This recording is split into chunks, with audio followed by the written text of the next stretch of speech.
At 35,000 feet, both engines on Air Canada Flight 143 shut down simultaneously. No warning, no backup kicking in, just silence, followed almost immediately by the cockpit's warning system lighting up with alarms nobody had ever heard go off together before. The plane had run completely out of fuel, mid-flight, over Canada in July 1983. What happened over the next several minutes has since become one of the most studied cases in aviation history, not because of what went wrong, but because of what one pilot happened to know that saved every single person on board. The failure itself traced back to a single miscalculation on the ground. Canada had recently switched its aviation fuel measurements from imperial units to metric, and ground crew, working with unfamiliar conversion factors, calculated the required fuel using the wrong figure entirely.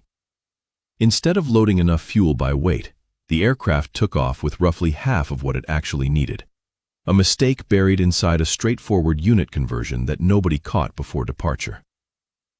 A brand new fuel gauge system on the aircraft, ironically installed to modernize the plane, had also been malfunctioning, giving the crew no reliable warning that anything was wrong until the engines simply stopped.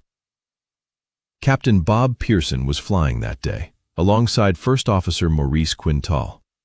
With both engines dead, the plane became, in every practical sense, an enormous, unpowered glider, dropping steadily out of the sky with nowhere obvious to land. Here's the detail that changed everything. Pearson happened to be an experienced recreational glider pilot in his personal life, a hobby with almost nothing to do with flying commercial jets, and one he'd never expected to actually need in the cockpit of a Boeing 767. Using techniques borrowed directly from glider flying, Pearson calculated the aircraft's optimal descent angle by feel and instinct, judging speed and altitude relationships that standard jet pilot training simply doesn't cover. Quintal, meanwhile, remembered a former Air Force base from his own military background, a decommissioned runway at Gimli, Manitoba, now partially repurposed as a drag racing strip.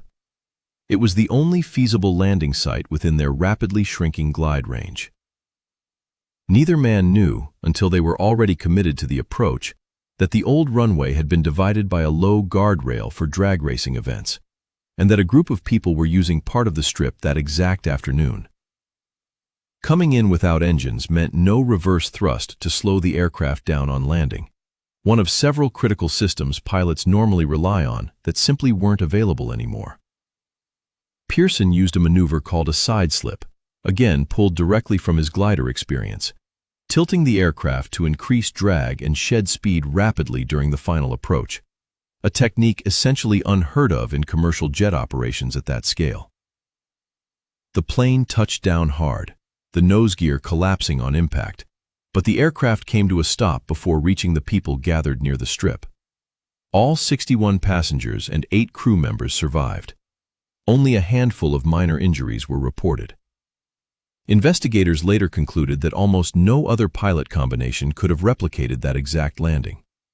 It required a highly specific overlap of two unrelated skill sets, commercial jet operation and small craft glider flying, that happened to exist in the same cockpit purely by coincidence that day.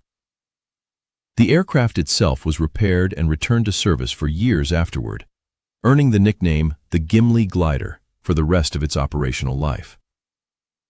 The incident triggered sweeping changes to fuel calculation procedures across the airline industry, along with mandatory training protocols specifically designed to prevent metric conversion errors from ever slipping through unchecked again.